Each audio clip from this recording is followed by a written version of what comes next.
Assalamualaikum warahmatullahi wabarakatuh. Kami kelompok kelas 87 akan melaksanakan praktek coaching tugas demonstrasi kontekstual modul 2.3. Perkenalkan, saya Nani Nur Hidayah dari SD Negeri 244 Kecamatan Pacé, Kabupaten Nganjuk.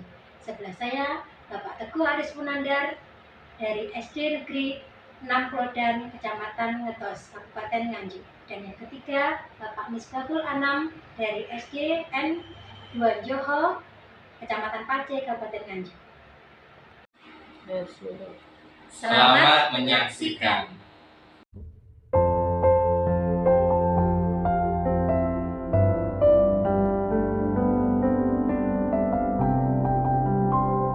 Assalamualaikum, Pak Anam. Waalaikumsalam. Bagaimana kabar Pak Anam hari ini? Agak kurang sehat. Serak. Gitu ya. Cuma masih oke lah.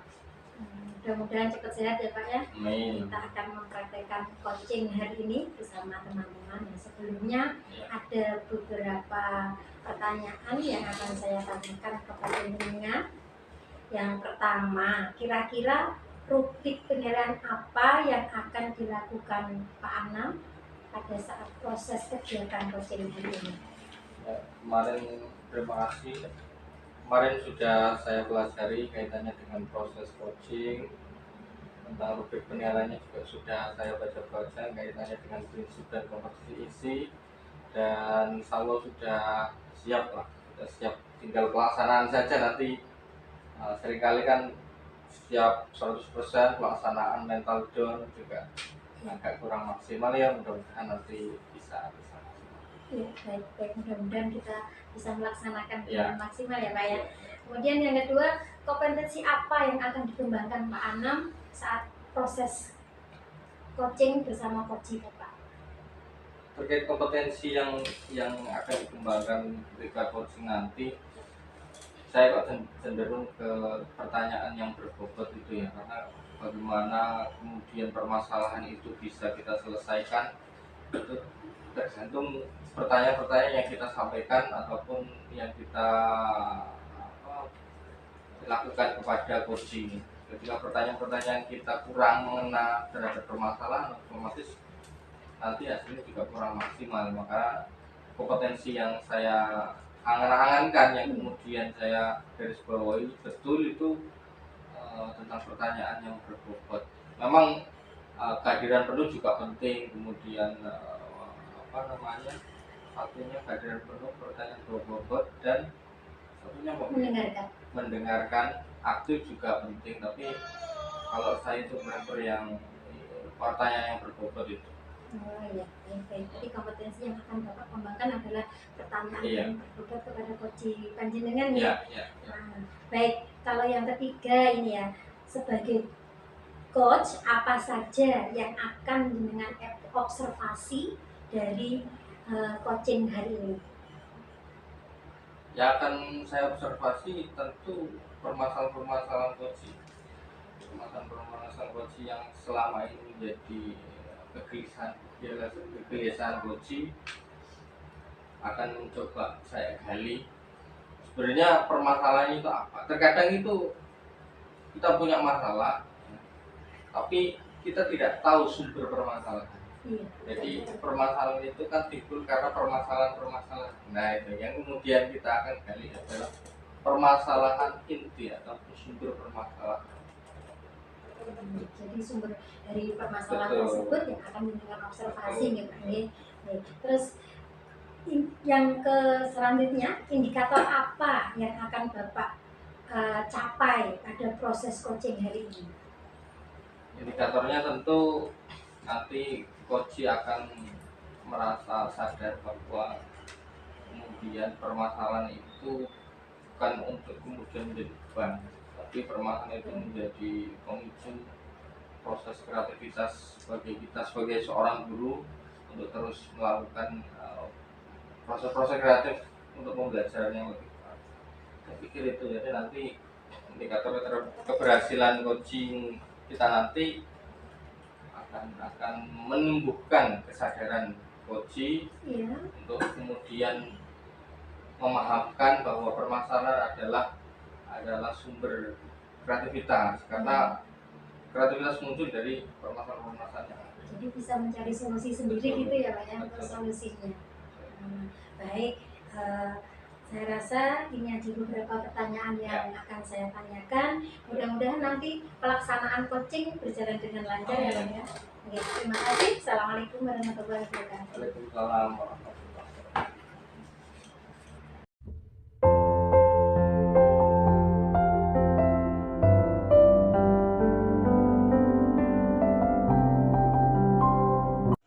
Assalamualaikum warahmatullahi wabarakatuh. Kami dari kelompok kelas 87 akan melaksanakan praktek coaching hari ini. Perkenalkan, saya Nani Nuridaya sebagai observer, kemudian sebelah saya Bapak Misbahul Anam sebagai coach, kemudian Bapak Teguh Aris Munandar sebagai coaching. Silakan, mulai Bapak. Begini Bapak, saya mempunyai sebuah masalah tentang murid saya yang kurang fokus terhadap pelajaran matematika. Kebanyakan anak-anak itu perkaryaannya itu sudah pada hilang akibat COVID kemarin. Jadi saya bingung harus melakukan apa. Dengan tanya saya, terus saya tanya siapa Pak? Memang kelihatan beberapa hari ini Pak Aris kok kayaknya kok agak kurang gitu ya. Ternyata ini yang kemudian menjadi penyebab wajah serinya Pak Aris itu agak-agak pudar gitu ya. Kelas berapa ya Pak Aris ya? Kelas 6 Bapak. Oh, Ini kelas sudah 6. mau ujian akhir sekolah juga. Perkaryaannya yang ratusan itu banyak yang kesulitan, apalagi pembagian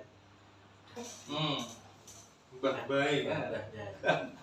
mbahnya. Baik matematika itu di pembagian dan perkarya. Iya. Kira-kira kesulitannya seperti apa Pak? Ya pada waktu itu Pak, untuk volume itu kan kadang ada yang kuadrat begitu. Itu anak-anak untuk hasil akhirnya itu bingung, walaupun sudah runtut dari memasukkan rumus dan melaksanakannya sudah benar. Cuma pada waktu membagi dan mengalihkannya itu anak-anak lama sekali, kadang bingung juga. Oh gitu. Bahkan angka yang koma-koma itu tambah pusing. Akhirnya anak itu malas gitu kan. Iya. Kelas 6 itu siswanya berapa Mas? Siswanya 8. 8, yang laki-laki 4. Oh berarti sama. Itu kira-kira dari 8 siswa itu yang mengalami kesulitan untuk operasi hitung perkalian dan pembagian itu kira-kira berapa? Yang paling banyak itu dari anak laki-laki sama yang anak perempuan dua. Yang dua itu ya kadang bisa, kadang juga masih salah. Tergantung hari. Kalau Senin Kliwon bisa gitu. Bisa. Oke, berarti memang prosentasenya sebagian besar itu masih merasa kesulitan. Dulu sebenarnya sudah bisa, tapi menurut guru yang pernah mengaku yang kelas 4 kemarin. Oh, yang kelas 5. Ya, itu sudah bisa. Terus kena dampak COVID kemarin. Seakan-akan kemampuan mereka itu hilang. Oh gitu. Berarti harus membuat alat untuk menormalkan memori anak-anak. Ya memang COVID selama 2 tahun ini kan luar biasa sekali dampaknya ya. Terutama bagi anak-anak gitu kan, disuruh belajar di rumah tapi tanpa pengawasan dari orang tua pun akhirnya kan ya sama saja. Memang matematika itu kan salah satu mata pelajaran yang menjadi momok, apalagi tentang perkalian pembagian kan seharusnya menjadi dasar ya, karena semua materi matematika baik itu geometri, statistika, kemudian aljabar dan semuanya itu kan fondasinya perkalian dan pembagian kan, dan penjumlahan dan pengurangan tentunya. Oke, nah, kira-kira ketika Pak Aris itu menemukan hal itu ya, dasar pun tidak bisa, apalagi masuk ke rumus. Yang kira-kira dilakukan Pak Aris itu bagaimana? Ini kemarin sudah kita bahas dalam KKG, kemudian Oke. ada sebuah apa itu contoh penyelesaian masalah ini dari SD sebelah. Itu kelihatannya berhasil. Jadi mereka melakukan drilling setiap hari. Oke, kebiasaan setiap pagi diberi istilahnya kayak sarapan pagi gitu, Oke. mengerjakan perkalian. Nah, rencana saya ingin mengadopsi dari penyelesaian tersebut ke dalam kelas ini. Oke, berarti pembiasaan kaitannya dengan operasi hitung perkalian, kemudian pembagian itu setiap pagi anak-anak di DI ya bahasanya. DI bahasa Indonesianya ya itulah ya. DI, kemudian anak-anak ya mudah-mudahan bisa karena terbiasa. Kira-kira apa lagi yang kemudian Pak Aris kayaknya ini nih yang menjadi kunci dari permasalahan kan melatih perkalian, pembagian ataupun operasi hitung itu kan banyak istilahnya apa? Ada cari matematika lah, kemudian apa gitu ya. Nah kira-kira apa lagi yang kemudian akan Pak Aris lakukan? Kemarin untuk metode-metode itu ya banyak yang saya terangkan, tapi kayaknya itu butuh waktu yang lama seperti cari matematika itu yang lama gitu. Memahamkan teori-teorinya ya. Akhirnya rencana saya mau membuat sebuah buku kayak buku penghubung untuk orang tua. Tiap hari saya beri tugas untuk berkarya walaupun tidak banyak, jadi tidak membebani anak. Rencana saya begitu. Jadi fokus, buku penghubung itu fokus pada dasar operasi hitung itu ya. Ya, supaya orang tua juga ikut membantu mengatasi masalah. Iya, berarti perlu pemahaman orang tua juga kira-kira Pak. Ya istilahnya orang tua bisa mengingatkan anak-anaknya untuk belajar. Betul. Selain itu juga mengingatkan barangkali bahwa matematika kan dasarnya itu semua bab ya, mulai dari luas bangunan, geometri, algebra seterusnya. Kalau tidak menguasai perkalian, pembagian, penjumlahan kan sulit juga.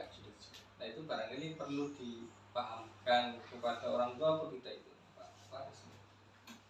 Ya, berhubung kemarin untuk kegiatan parentingnya dijadwal untuk kelas awal dulu Pak, kelas besar. Kemudian nanti untuk parenting berikutnya akan saya memberi pemahaman tentang bagaimana cara mengajarkan perkalian dan pembagian yang baik. Itu masih anak-anak saya begitu. Oke. Terus untuk kira-kira untuk menarik antusiasme siswa kaitannya dengan pembelajaran itu. Tadi pembiasaan sudah, ya kan? Kemudian buku-buku sudah. Kira-kira apa lagi? Kan sekarang kan banyak sekali media-media pembelajaran ya, yang berbasis digital gitu Pak Aris. Selama 2 tahun kita mengalami pandemi, harus digitalisasi itu tidak terbentuk. Kan banyak sekali tuh ide-ide menarik dan lain sebagainya. Kira-kira Pak Aris ada kecenderungan untuk memilih ke arah sana tidak? Saya kok baru dapat ide. Lupa saya kalau ternyata digital itu juga bisa memberikan PR melalui misalkan Google Form atau mungkin Quizzes dan lain-lain. Iya, permainan-permainan yang mengandung pembelajarannya. Saya lupa kalau itu bisa digunakan. Ya nanti akan saya buat pembelajaran melalui digital seperti Quizzes, Google Form atau mungkin saya akan membuat video saya upload ke YouTube supaya anak-anak lebih paham, termasuk orang tua yang tidak bisa datang ke parenting bisa melihat video-video saya. Iya, betul. Saya itu suka Pak Aris pas tahun kemarin itu kan pas PPG itu kan banyak sekali tugas-tugas membuat video interaktif, membuat video pembelajaran, kemudian membuat berbagai macam digitalisasi dalam pembelajaran. Ini saya harapkan kira-kira tidak hanya untuk pemenuhan tugas, karena ada tugas buat. Nah ini kan dalam proses kehidupan nyatanya juga terus dilangsungkan, artinya continue supaya ilmu kita juga tidak lupa kan gitu kan. Suka itu, karena kan sudah banyak ya karya-karya kemarin ya, apa saja kira-kira kemarin masih ingat kayaknya banyak kan yang pas PPG itu lah kemarin tentang video pembelajaran, tentang problem based learning, kemudian project based learning. Iya. Tapi kemarin kenapa sempat terhenti? Karena ada permasalahan untuk penggunaan HP anak-anak itu, kebanyakan anak-anak itu cuma bermain game, kemudian orang tuanya itu marah gitu loh. Akhirnya HP-nya diambil, dimasukkan kamar, anak tidak boleh HP gitu.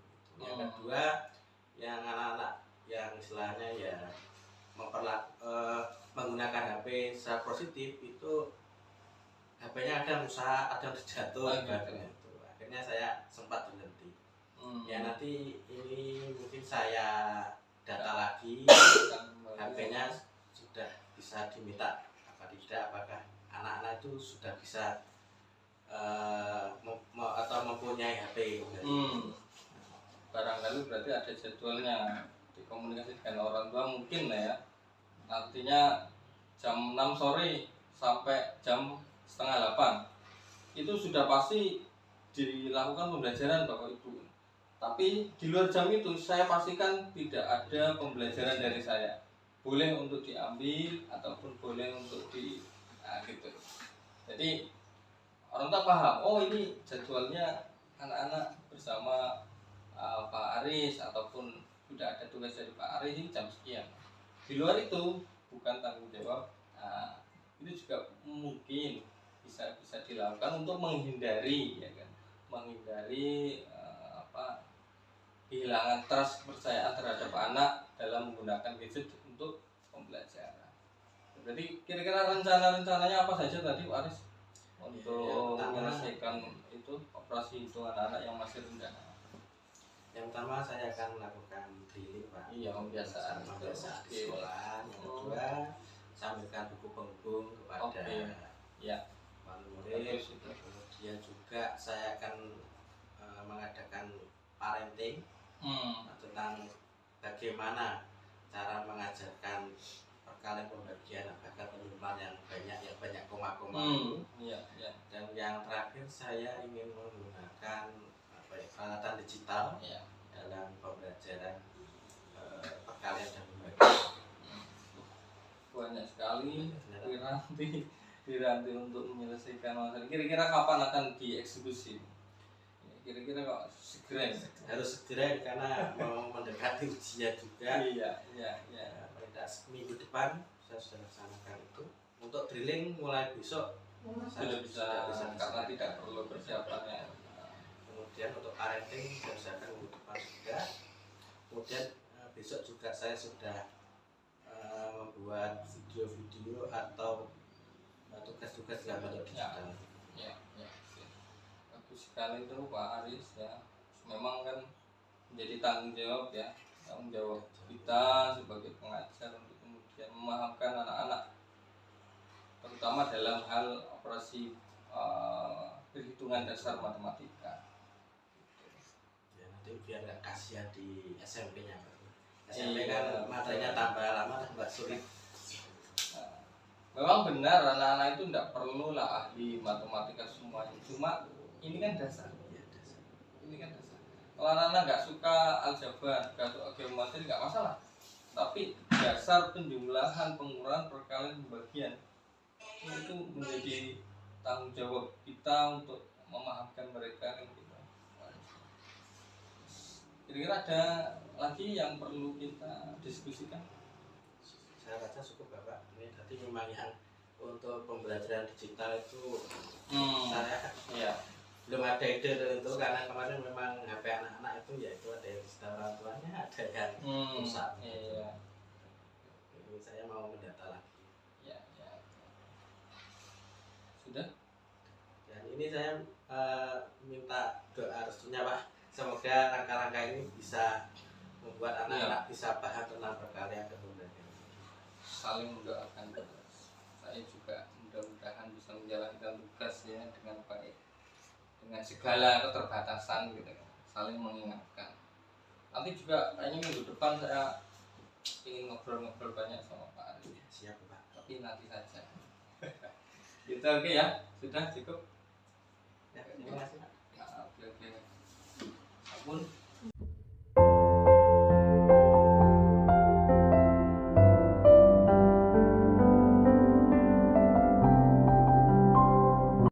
Assalamualaikum Pak Anam. Waalaikumsalam. Bagaimana kabar Pak Anam hari ini? Agak kurang sehat. Serak. Gitu ya. Cuma masih oke lah. Mudah-mudahan cepat sehat ya Pak ya. Amin. Kita akan mempraktekkan coaching hari ini bersama teman-teman. Yang sebelumnya ada beberapa pertanyaan yang akan saya tanyakan kepada Nina.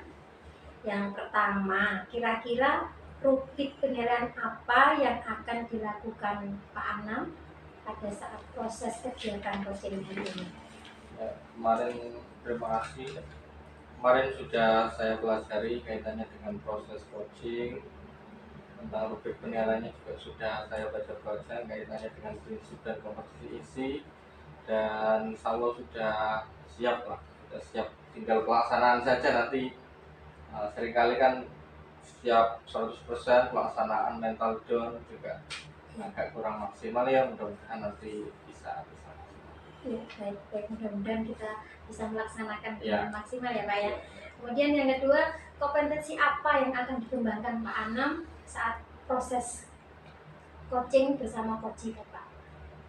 Terkait kompetensi yang akan dikembangkan ketika coaching nanti, saya kok cenderung ke pertanyaan yang berbobot itu ya, karena bagaimana kemudian permasalahan itu bisa kita selesaikan itu tergantung pertanyaan-pertanyaan yang kita sampaikan ataupun yang kita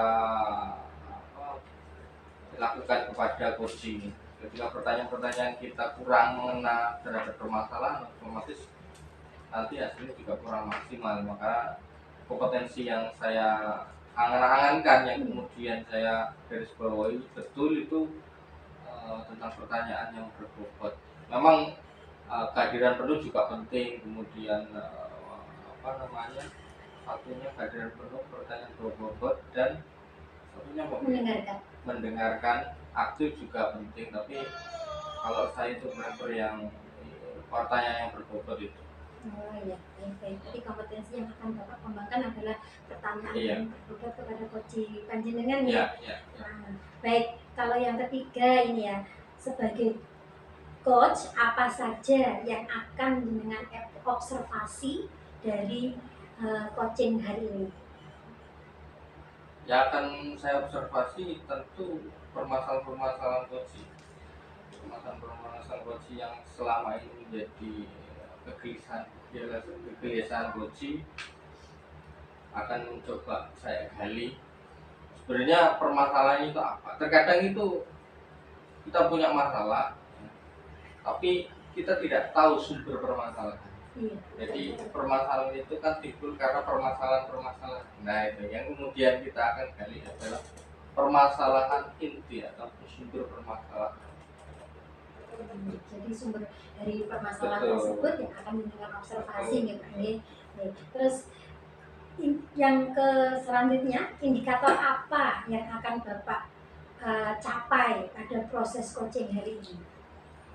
Indikatornya tentu nanti coach akan merasa sadar bahwa kemudian permasalahan itu bukan untuk kemudian menjadi beban, tapi permasalahan itu menjadi pemicu proses kreativitas bagi kita sebagai seorang guru untuk terus melakukan proses-proses kreatif untuk pembelajaran yang lebih baik.